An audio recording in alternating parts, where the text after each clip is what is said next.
मायावती के लिए आखिरी उम्मीद निकाय चुनाव, हारी तो लेना होगा राजनीतिक संन्यास। क्या बीजेपी के साथ फिक्स हो गया है मैच? मुसलमानों पर मायावती का डबल फोकस, पहली बार सिंबल पर लड़ेंगी चुनाव। दांव पर राष्ट्रीय पार्टी का दर्जा, हो सकता है खेल। मायावती का दांव चला तो अखिलेश का साफ होना तय, बीजेपी की हो जाएगी बल्ले बल्ले। बसपा की जमीन में बीजेपी का खजाना।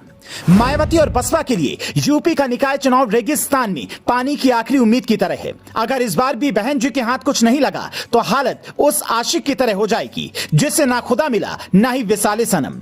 इस बार भी अगर मायावती की पार्टी का प्रदर्शन नहीं सुधरा तो नुकसान डबल होगा। पहला तो राष्ट्रीय पार्टी का दर्जा छिन सकता है और दूसरा 2024 में वापसी की उम्मीद लगभग खत्म हो जाएगी। फिर मायावती के बाद पार्टी का क्या होगा आप जानते ही हैं।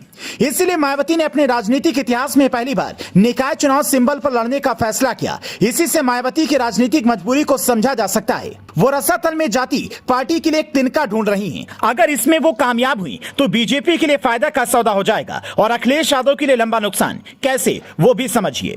6 दिन पहले मायावती ने पार्टी पदाधिकारियों के साथ मीटिंग की थी। इसमें सभी 75 जिलों के कोऑर्डिनेटर्स को बुलाया गया था। मायावती ने उनसे मुसलमानों पर डबल फोकस करने को कहा। इमरान मसूद जैसे नेताओं को कांग्रेस से लाकर फ्रंट पर खेलने का मौका दे रही हैं। दूसरे दलों से संपर्क करने वाले नेताओं को मायावती ने धमकाया है। 2017 में बसपा ने इसी दलित मुस्लिम फॉर्मूले से अपने समर्थन से 2 मेयर बना लिए थे। अब समझिए कि बीएसपी के लिए यह चुनाव आखिरी मौका क्यों है। क्यों कभी उपचुनाव तक से दूर रहने वाली बसपा प्रमुख मायावती जिन चुनावों को छोटा बताती थी उसके लिए खुद मैदान में उतर आई हैं। दरअसल बीते 1.5 दशक से चुनाव दर चुनाव बसपा का वोट फीसदी गिरता जा रहा है। यूपी विधानसभा चुनाव 2022 में 1993 के बाद सबसे कम वोट बसपा को मिले। 2022 के चुनाव में उसका 13% वोट बैंक रहा, जबकि यूपी में करीब 22% दलित वोटर हैं, लेकिन बसपा को 13% वोट मिले। मतलब पार्टी अपना बेस खो चुकी है। दिल्ली एमसीडी चुनाव में 1% से कम वोट मिले। 2017 में बसपा 22.24% वोटों के साथ 19 सीटों पर सिमट गई थी।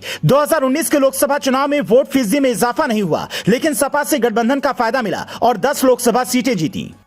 अगर बसपा के लिए हालात यही बने रहे तो माना जा रहा है कि उसका राष्ट्रीय पार्टी का दर्जा खत्म हो जाएगा। विधानमंडल से लेकर संसद तक में उसके प्रतिनिधित्व पर खतरा हो जाएगा। बीजेपी के लिए मायावती की हार में भी जीत है और जीत में भी जीत, क्योंकि मायावती ने दलित और मुस्लिम पर फोकस करके ओबीसी को लुभाने की योजना बनाई है। मुस्लिम और ओबीसी ही अखिलेश का कोर वोटर है। जो जितना वोट काटेगा वो सपा और कांग्रेस का ही काटेगा। बीजेपी का वोटर स्थिर रहेगा। अगर मायावती के हालात बिगड़े तब भी बीजेपी के हाथ में लड्डू ही रहेगा, क्योंकि दलित बीजेपी के पाले में आया है और बसपा के हालात बुरे देखकर वो जिताऊ उम्मीदवार ढूंढेगा जो सपा या बीजेपी में मिलेंगे। तो दलित सपा के बजाय बीजेपी के साथ जाने में ज्यादा सहज महसूस करता है। ये चुनाव मायावती के लिए तो अहम है ही, बाकी पार्टियों के लिए भी जरूरी है, क्योंकि इसी निकाय चुनाव से 2024 के लोकसभा चुनाव के लिए टोन सेट होनी है। तो आम चुनाव से पहले ये एक तरीके से सेमीफाइनल है। जो यहां बढ़िया प्रदर्शन करेगा वो फाइनल में डबल कॉन्फिडेंस के साथ जाएगा। Bureau report, news flash.